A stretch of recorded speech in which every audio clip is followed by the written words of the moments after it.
Olá!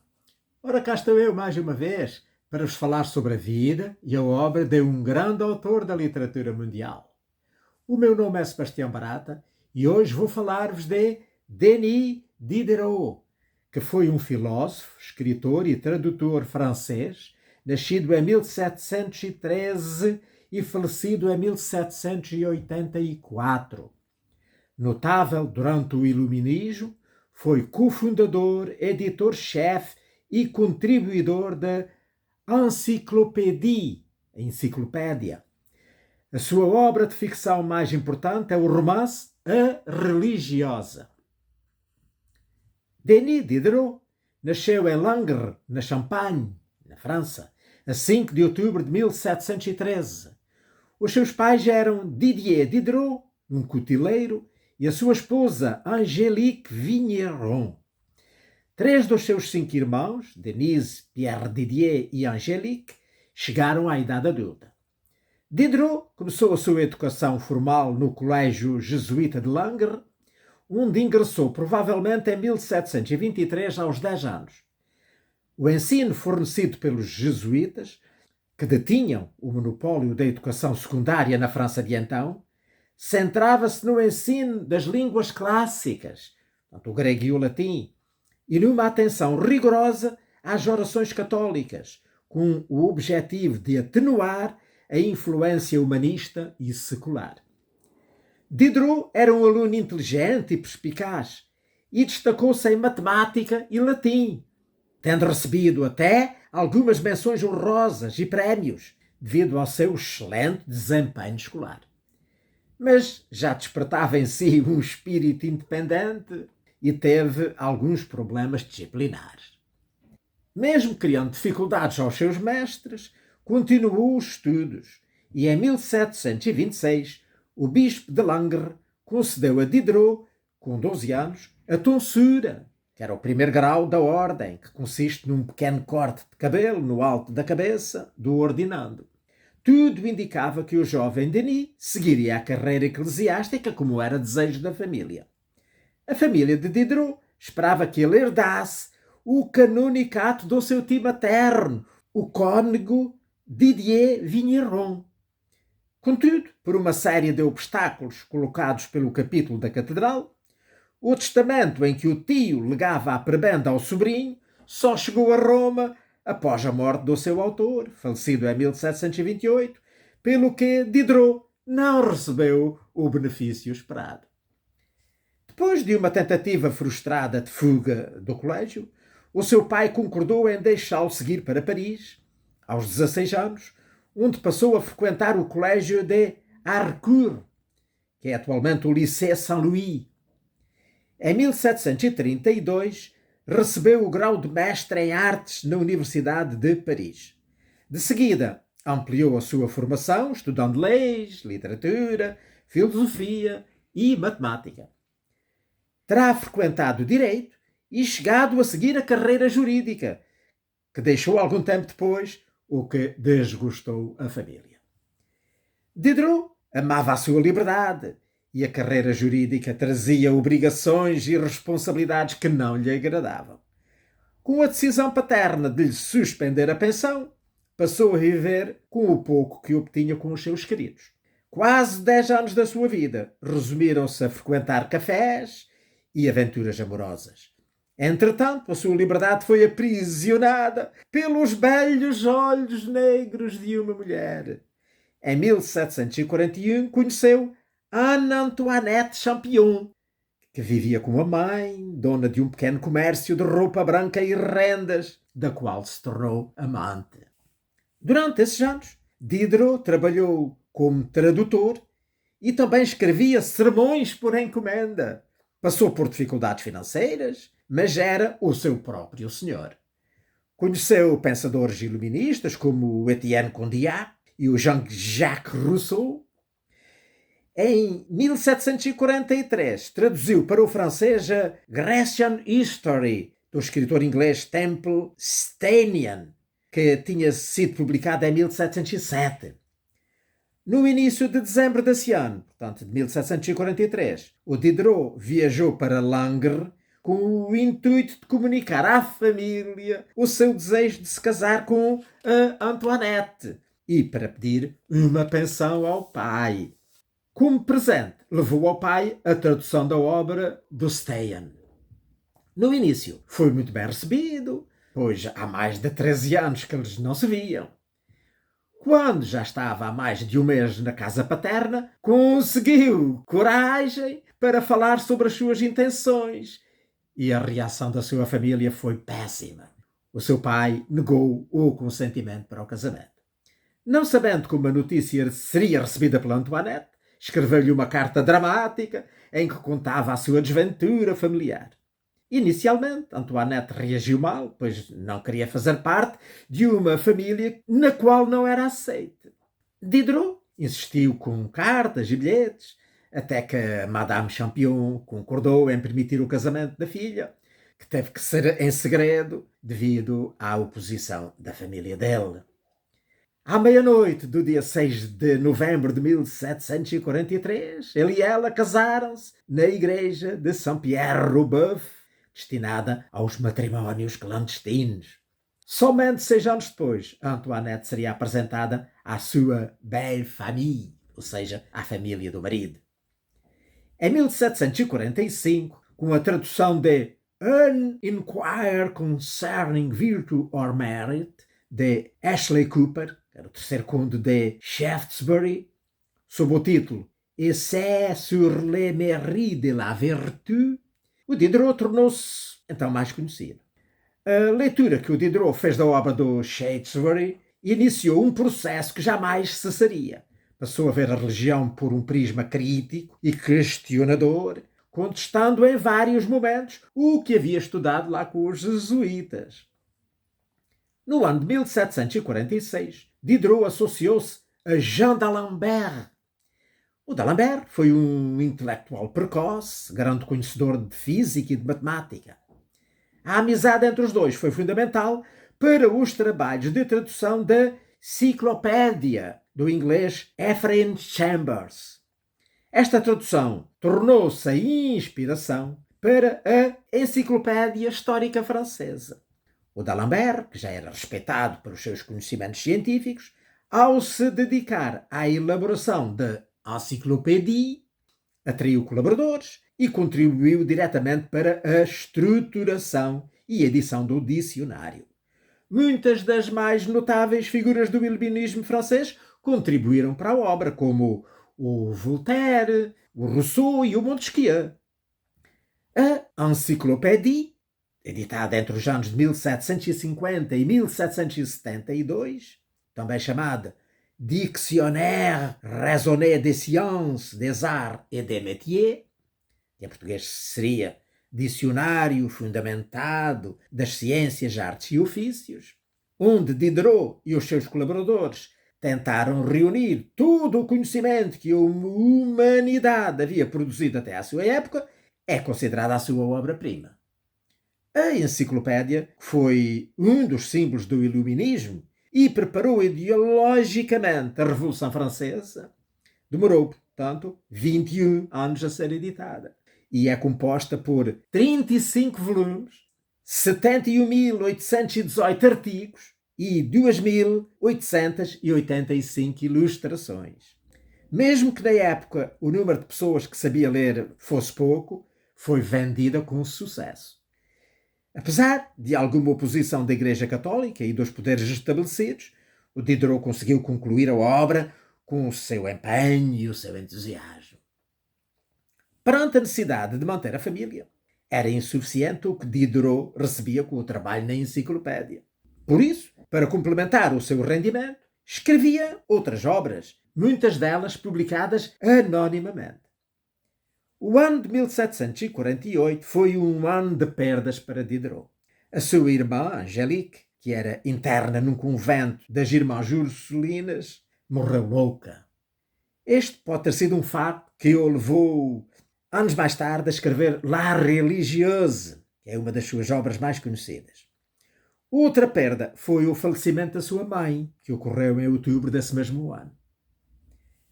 O seu primeiro ensaio, Pensées philosophiques, que seria em português Pensamentos Filosóficos, foi publicada em 1746. Mas a primeira publicação relevante da carreira literária de Diderot foi Lettres sur les aveugles, à l'usage de ceux qui voient, que está traduzida em português com o título Carta sobre os cegos para uso daqueles que veem, e que saiu em 1749. Ensaio em que sintetiza a evolução do seu pensamento, desde o deísmo até ao ceticismo e ao materialismo ateu. A tese do ensaio é a sujeição do homem aos seus 5 sentidos, o relativismo do conhecimento humano e a negação de qualquer fé transcendental. A obra foi censurada e o Diderot foi preso entre o dia 24 de julho e 3 de novembro desse ano no castelo de Vincennes. A vida familiar do Diderot enfrentava problemas. A 30 de junho de 1750 morreu o seu filho François, com 4 anos. Era o segundo filho do casal. O primeiro tinha sido uma menina que viveu poucos meses.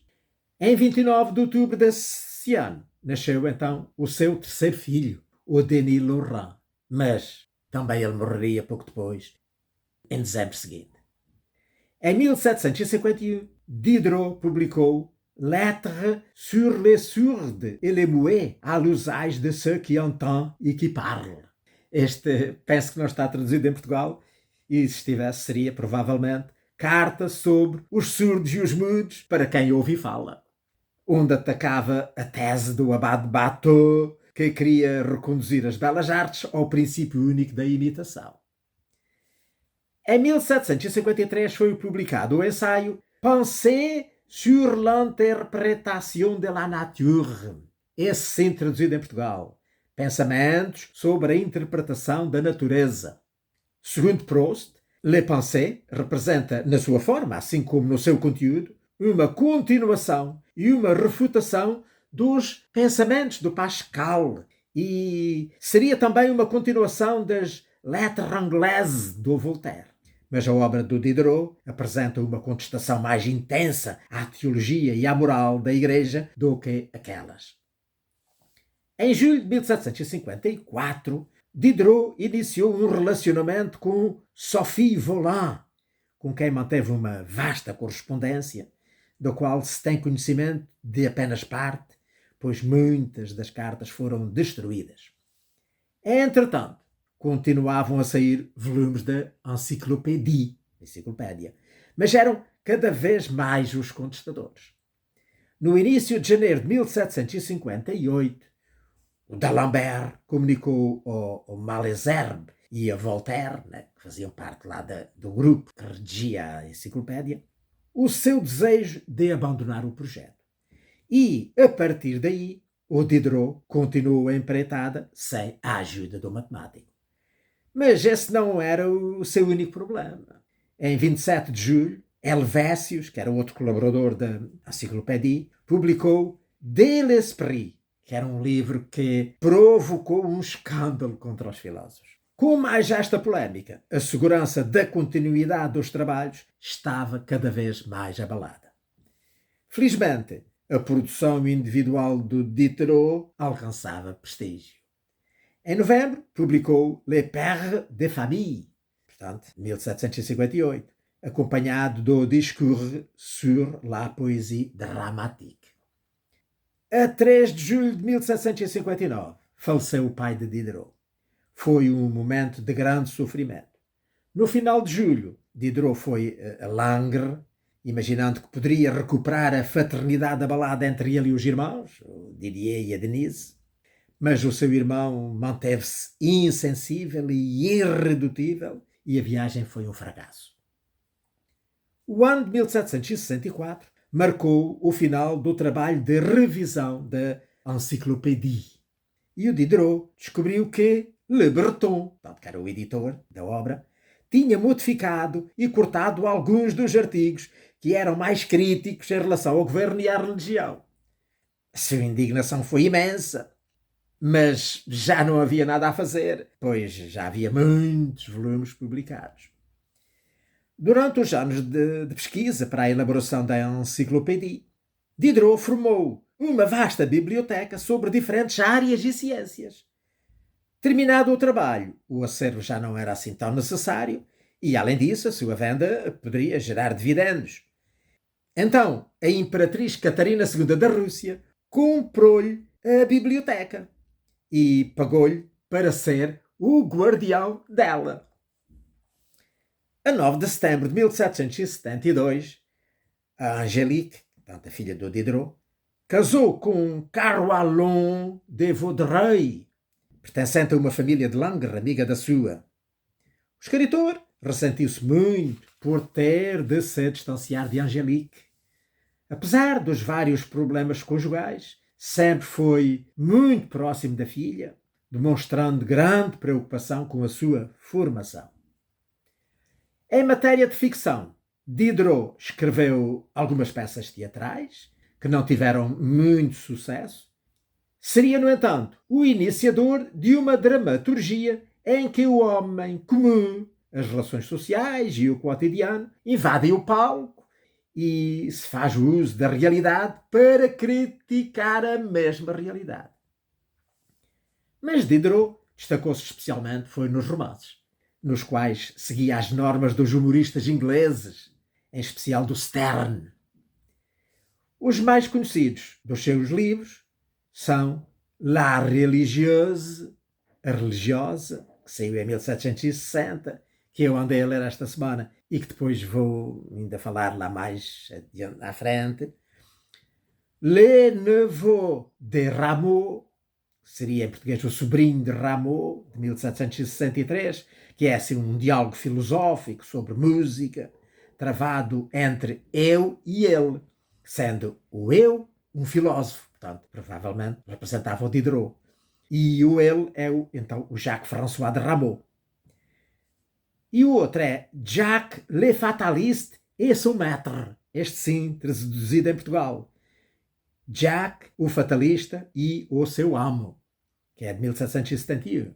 Que é um diálogo entre Jacques, que era um criado imbecil, que usa a estupidez como uma forma de crítica mordaz à sociedade, e o seu amo, irascível, que o chicoteia ao longo de um percurso em que se encontram perdidos.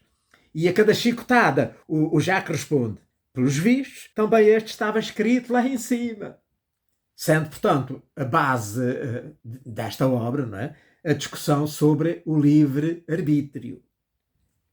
O Diderot escreveu também artigos de crítica de arte e publicou entre 1759 e 1775 um conjunto de 8 livros com o título Salon, onde ele reúne as suas críticas de arte. Para além das obras de Diderot já indicadas, estão editadas em Portugal Les Rêves de d'Alembert, com o título em português O Sonho de d'Alembert e Demais Conjecturas, que é de 1769, que é um diálogo, e Ceci n'est pas un conte, isto não é um conto, de 1772, que é uma novela que Diderot queria que fosse publicada em conjunto com Madame de la Carlière e Supplément au Voyage de Bougainville, que ele considerava uma trilogia de histórias morais, mas que, pelos vistos, os editores separaram e, afinal, ainda hoje continuam a ser publicadas em separado. Prova disso é que em Portugal só está publicada uma. A 22 de fevereiro de 1784, faleceu Sophie Volant, e esta deixou à filha do Diderot algumas cartas do seu pai, que depois seriam publicadas mais tarde. A saúde de Diderot estava cada dia pior e as suas acomodações não eram lá muito boas. E então a Catarina II, não é? A Imperatriz da Rússia, que era muito sua amiga, soube da situação e, graças à generosidade dela, este pôde mudar para um apartamento melhor no dia 15 de julho. No entanto, Diderot usufruiu pouco desta sua nova residência, pois morreu no final desse mês, ou seja, no dia 31 de julho de 1784. Poucas pessoas estiveram presentes no seu funeral, apenas a família e algumas pessoas mais próximas. Talvez por ironia, depois de tanto combater os dogmas religiosos, o Diderot foi enterrado na igreja de Saint-Roch, que era próxima lá da sua casa. No entanto, a sua estadia sob teto sagrado durou pouco. Durante a Revolução Francesa, a igreja de Saint-Roch foi invadida e todos os corpos foram removidos e lançados em valas comuns, entre eles os do Diderot, portanto. Hoje, felizmente, o seu túmulo encontra-se no Panthéon de Paris. Diderot foi um dos primeiros autores que fizeram da literatura um ofício, mas sem esquecer jamais que era um filósofo. Preocupava-se sempre com a natureza do homem, a sua condição, os seus problemas morais e o sentido do destino. Admirador entusiasta da vida em todas as suas manifestações, Diderot não reduziu a moral e a estética à fisiologia, mas situou-as num contexto humano total, tanto emocional como racional. Diderot é considerado por muitos um precursor da filosofia anarquista. Alguns estudiosos afirmam que, sob a inspiração da sua obra religiosa, foram praticadas barbaridades contra religiosos e freiras na Revolução Francesa de 1789, com o deturpado intuito de os proteger contra os crimes praticados pela Igreja Católica. As obras de Diderot não eram consideradas clássicas em França, tanto o seu próprio país, até à primeira metade do século XIX. A Sorbonne e os liceus negaram-se durante mais de um século a considerá-lo como um mestre das letras francesas. Esta situação só foi alterada com a evolução literária que permitiu ler Diderot à luz das obras do Balzac, do Baudelaire, do Proust ou do Joyce. Ao tomarmos conhecimento das obras e da vida de Diderot, vemos que ele era uma pessoa verdadeiramente à frente do seu tempo. Não podemos culpar os seus contemporâneos por o criticarem, não é? A sua filosofia, os seus conceitos podiam parecer palavras sem nexo lá no século XVIII. Compete então agora aos pesquisadores do século XXI, que têm, portanto, já outros conhecimentos, dar o justo valor à riqueza literária deixada pelo escritor. Ora bem, então agora, como prometi, eu iria falar um pouco sobre a religiosa, tanto tal que eu andei a ler esta semana. E vou começar por ler uma parte aqui da sinopse, que está aqui na contracapa, de maneira a ficarmos já assim dentro da sua trama central. E diz aqui: no romance religiosa, Diderot denuncia os abusos que caracterizavam os conventos da época e o perigo das vocações impostas. Filha adulterina, detestada pelos pais, a irmã Santa Susana foi forçada a pronunciar os votos. Odiosamente perseguida por tentar a anulação dos mesmos, é transferida para outro convento, onde a superiora, uma mulher histérica e libertina, faz reinar costumes inconfessáveis. Ajudada pelo compreensivo Dom Morel, a irmã Santa Susana consegue evadir-se no momento em que as perseguições iam recomeçar. Refugia-se então em casa de uma lavadeira e escreve para um protetor que por ela se interessa a quase incrível história das suas aventuras. Um impressionante documento humano que ficou justamente célebre na história da literatura universal. Ora, depois então desta leitura, eu vou narrar a curiosa forma como o Diderot escreveu a religiosa. É que também tem uma história. O romance resultou de uma brincadeira. Em 1760, o Diderot e alguns amigos, entre os quais o Jacob Grimm, que era um dos irmãos Grimm, iniciaram uma correspondência com o Marquês de Croismer, como se fossem uma jovem religiosa que desistira dos seus votos e tinha fugido do convento onde fora encerrada e pedia a sua ajuda para se esconder, porque era procurada pela justiça. Isso está aqui explicado na parte final do romance e eu gostava de vos ler, mas penso que já não vou ter tempo, de maneira que vamos continuar. A última carta da jovem, lá para o Marquês, datava de 18 de maio desse ano. Nessa carta, os brincalhões tiveram de a matar, entre aspas, né? Pois o Marquês acreditava piamente que a história era verdadeira e queria vir buscá-la a Paris e levá-la para a sua casa de campo, lá na Normandia, perto de Caen, onde ele vivia retirado com a sua filha. E a história desta filha também é interessante, porque ela esteve recolhida num convento desde que a sua mãe tinha morrido, e depois também os seus irmãos morreram. Ela ficou sendo a única filha e o pai não tinha condições para tomar conta dela, e então tinha internado num convento. E então ele foi buscá-la para casa, né, na expectativa de que ela então viesse a ter uma excelente dama de companhia, que era esta tal fictícia ex-religiosa. Né. Em setembro, o Diderot foi para o Château de La Chevrette de Madame d'Épinay, onde se costumava refugiar para escrever os seus livros, e então elaborou o romance religiosa, sob a forma de uma longa memória, endereçada lá ao Marquês de Croismer, onde a irmã Suzanne Simenon, que era a personagem, portanto, central da obra, narra todas as suas desventuras. A Madame d'Épinay era uma escritora, mas ficou célebre foi pelas suas ligações afetivas com o Jean-Jacques Rousseau e os irmãos Grimm, e pelo seu intercâmbio intelectual com o Diderot, o Jean d'Alembert e outros literatos franceses. Depois de se separar do marido, em 1749, ela mudou-se então lá para o tal Château de La Chevrette, onde ela manteve um famoso salão literário e se correspondeu com muitos membros da realeza europeia.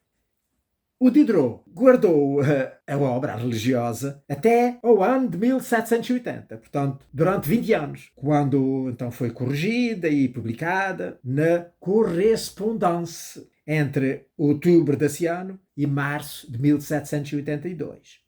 Somente em 1796, após a morte então do autor, é que a história da infeliz irmã Suzanne Simenon ganhou a forma de livro.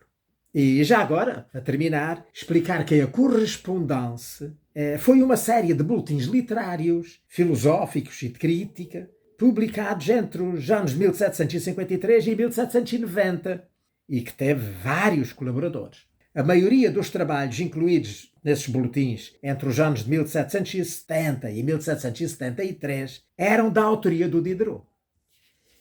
E eu por aqui me fico, já não tenho tempo para entrar em mais pormenores. Recomendo muito que leiam A Religiosa, que é de facto uma história maravilhosa, que retrata como era a vida nos conventos naquela altura. Portanto, onde eram metidas aquelas meninas mais novas, ou os filhos segundos dos nobres, e para não prejudicarem depois a herança dos bens pelos mais velhos. E então aquelas pessoas não tinham qualquer vocação para a vida religiosa e aquilo pois corria muito mal. E havia muitos conventos como estes, onde esta pobre Susana esteve internada, e que não passa de um exemplo, porque é uma história inventada, mas que correspondia a muitos casos reais, aqui, digamos, reunidos, onde pois, os conventos se transformavam nas coisas mais hediondas. Neste caso, um destes onde ela esteve, era uma autêntica casa de lésbicas, onde, desde a superiora a todas as irmãs, todas andavam com todas e era uma vergonha. E foi isso que a levou depois a fugir de lá. Portanto, é uma história terrível, que magoa, mas que vale mesmo muito a pena ler. E pronto, olhem, por aqui me fico. Espero que tenham gostado desta conversa de hoje sobre Diderot e as suas obras, não só os seus importantes ensaios, ou a Enciclopédia, que foi realmente a sua mais fantástica obra, a que ele dedicou a maior parte da sua vida, mas também os seus romances e outras obras.